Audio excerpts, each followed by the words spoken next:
1 Kings chapter 16. This message from the Lord was delivered to King Baasha by the prophet Jehu, son of Hanani. I lifted you out of the dust to make you ruler of my people Israel. But you followed the evil example of Jeroboam. You provoked my anger by causing my people Israel to sin. So now I will destroy you and your family, just as I destroyed the descendants of Jeroboam, son of Nebat. The members of Baasha's family who die in the city will be eaten by dogs, and those who die in the field will be eaten by vultures. The rest of the events in Baasha's reign and the extent of his power are recorded in the book of the history of the kings of Israel. When Baasha died, he was buried in Tirzah. Then his son Elah became the next king. The message from the Lord against Baasha and his family came through the prophet Jehu, son of Hanani. It was delivered because Baasha had done what was evil in the Lord's sight, just as the family of Jeroboam had done, and also because Baasha had destroyed the family of Jeroboam. The Lord's anger was provoked by Baasha's sins. Elah, son of Baasha, began to rule over Israel in the 26th year of King Asa's reign in Judah. He reigned in the city of Tirzah for 2 years. Then Zimri, who commanded half of the royal chariots, made plans to kill him. One day in Tirzah, Elah was getting drunk at the home of Arza, the supervisor of the palace. Zimri walked in and struck him down and killed him. This happened in the 27th year of King Asa's reign in Judah. Then Zimri became the next king. Zimri immediately killed the entire royal family of Baasha, leaving him not a single male child. He even destroyed distant relatives and friends. So Zimri destroyed the dynasty of Baasha, as the Lord had promised through the prophet Jehu. This happened because of all the sins of Baasha and his sons Elah had committed, and because of the sins they led Israel to commit. They provoked the anger of the Lord, the God of Israel, with their worthless idols. The rest of the events in Elah's reign and everything he did are recorded in the book of the history of the kings of Israel. Zimri began to rule over Israel in the 27th year of King Asa's reign in Judah, but his reign in Tirzah lasted only 7 days. The army of Israel was then attacking the Philistine town of Gibbethon.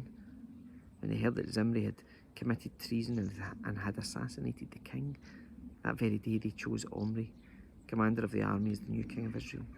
So Omri led the entire army of Israel up from Gibbethon to attack Tirzah, Israel's capital. When Zimri saw that the city had been taken, he went into the citadel of the palace and burned it down over himself and died in the flames. For he too had done what was evil in the Lord's sight. He followed the example of Jeroboam in all the sins he had committed and led Israel to commit. The rest of the events in Zimri's reign and his conspiracy are recorded in the book of the history of the kings of Israel.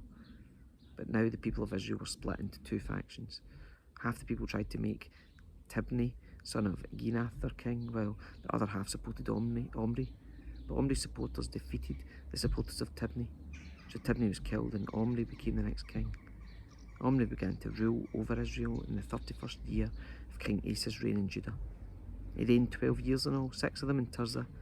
Then Omri bought the hill now known as Samaria from its owner, Shema, for 150 pounds of silver. He built a city on it and called the city Samaria in honour of Shema. But Omri did what was evil in the Lord's sight, even more than any of the kings before him. He followed the example of Jeroboam, son of Nebat, in all the sins he had committed and led Israel to commit. The people provoked the anger of the Lord, the God of Israel, with their worthless idols.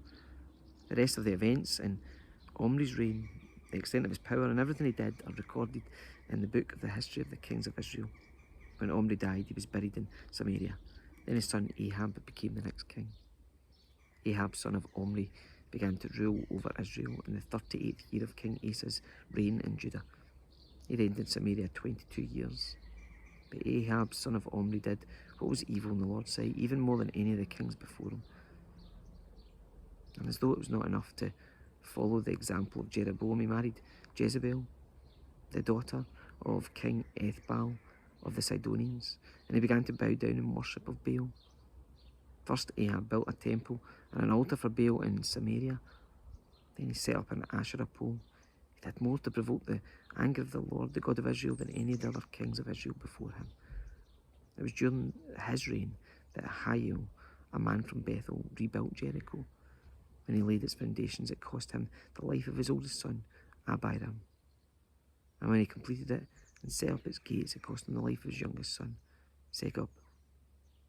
This all happened according to the message from the Lord concerning Jericho, spoken by Joshua, son of Nun.